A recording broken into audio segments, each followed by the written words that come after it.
We have with us at the microphone this afternoon Mr. Wim Sonneveld, one of the leading lights of the Dutch cabaret and entertainment world. Mr. Sonneveld has been to America. You've made one movie, haven't you, so far? Yes, one big movie. One big movie, Silk Stockings for MGM. How long ago was that? That's about 1.5 years ago. Now, the question we were thinking about before we started this recording was, how does MGM go about going across the Atlantic, finding a Dutchman and bringing him over and putting him into one of their most lavish musicals? Well, that wasn't the MGM. It was one of the big agencies in Hollywood, Mitchell Gertz. Mitchell Gertz was on his way to, from Berlin back to New York or to Hollywood, and he was for one night. He stayed over for one night at the Amstel Hotel in Amsterdam, walked on the Damrak, and saw my picture announced, a Dutch picture. By the way, a very bad Dutch picture, I must say. I can say that now, of course, afterwards. And he saw the picture, phoned me after the performance, and asked me to come to the Amstel Hotel and talked to me to come to America. He put me under contract for half a year, and that's how I came to America. Now, what did you do for that half a year? Were you playing straight dramatic leads or what? Well, that was a very strange story. When I arrived in America, and he paid my fare, and he paid me $200 a week, I became so scared of what I saw on TV and in the theaters that I asked me to release me from his contract.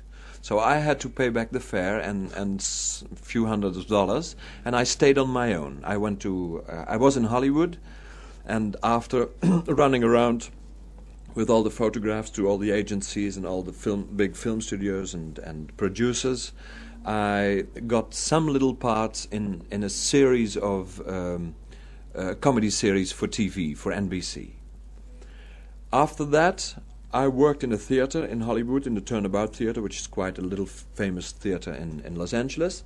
And somebody else saw me there and put me in a leading role in a play, a dramatic straight play called The Pink Hippopotamus.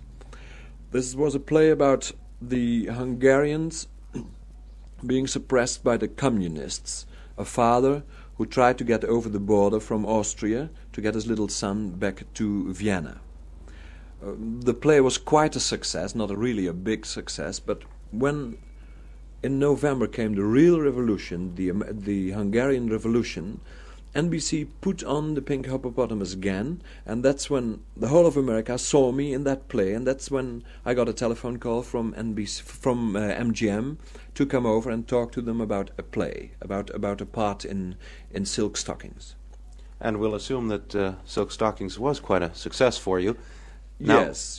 What are the plans for the future as far as the movie industry is concerned in Hollywood? Well, the plans for the future are that I am not under contract, but I'm going to do a picture for Warner Brothers about the life of Barnum, the circus man. And if they're going to realize that picture in May, June or July, because those are the only months I will be free this year, I will be in the picture. Now, past that, there is no definite plan on your part to make a career out of Hollywood, or is there? No, not at all. Unless I want to live. I would like to live in Hollywood, of course, but I wouldn't like to live in Hollywood, so it's a little bit difficult, you see.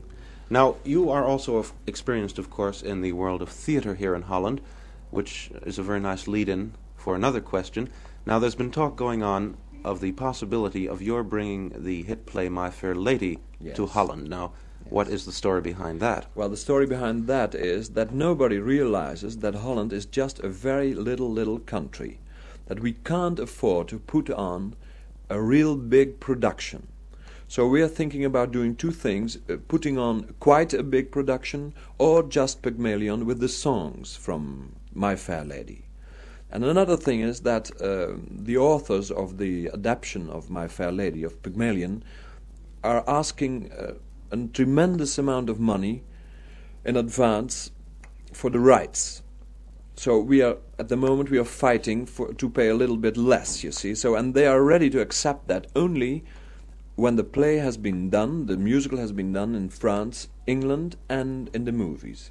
So I'm afraid it will be about 1962 before we come to realize those plans. But if anybody does produce it, you get the first shot at it. Yes, that's what they tell me anyhow. Well, let's move on to still another field, and now I begin to wonder where you get the time to do all these things. You are also and again I say I don't know where you get the time to do this, but somehow you've managed to get under contract to BBC Television. Now, you put on 6 shows a year for them, isn't that right? 6 shows a year for BBC in London, that's right. 2 shows are my own shows, the Sonneveld show, and the 4 other shows are only 10 minutes guest spots. So when I'm working in a theatre in Holland, when I'm not really free, I just fly over to do it on tape or on film or live, and I close the theatre for one night. Now, these Sonneveld shows, the shows which you will more or less produce yourself, will they be all Dutch talent? Will you bring a company over with you? Well, yes, the pick of the Dutch talent, as they call it in London. We will bring over a concert pianist, the famous Cor de Groot, you all know, Ellen Vogel, who is one of our first actresses, then the opera, ballet opera, and Johnny O'Dan, who is a pop singer over here. How long will these shows last? You mean the time of the show? The time, it's about 1 hour. 1 hour. And whose idea was it? To put on the show? Yeah. Did you approach the BBC, or did they approach you? No. BBC approached me after one guest spot last year in April, I think. They were so enthusiastic and so many letters were coming in that they put me on the contract. And now they asked me to put on a Dutch show. That's to say that they want a pick of the Dutch artists to come over to England and do a show, not in Dutch, but in English, of course. Now, on top of all this, you still managed to find time to run your own cabaret here in Amsterdam. You've just opened a new one, haven't you? Yes, I mean, cabarets, I don't think cabaret is the word. It's an intimate show, and we put it on in my own theatre, which is also my own theatre, in the Nieuwe Lamar Theatre in Amsterdam. We just started last week, and it's going to be quite a success, because after the premiere we always start to change, to take out the weak spots and put on stronger numbers and acts. May I ask you, do you have any free time at all? Oh yes, at night. Well, thank you very much, Wim Sonneveld, for giving us the story about your many-sided career in the stage, movies and television.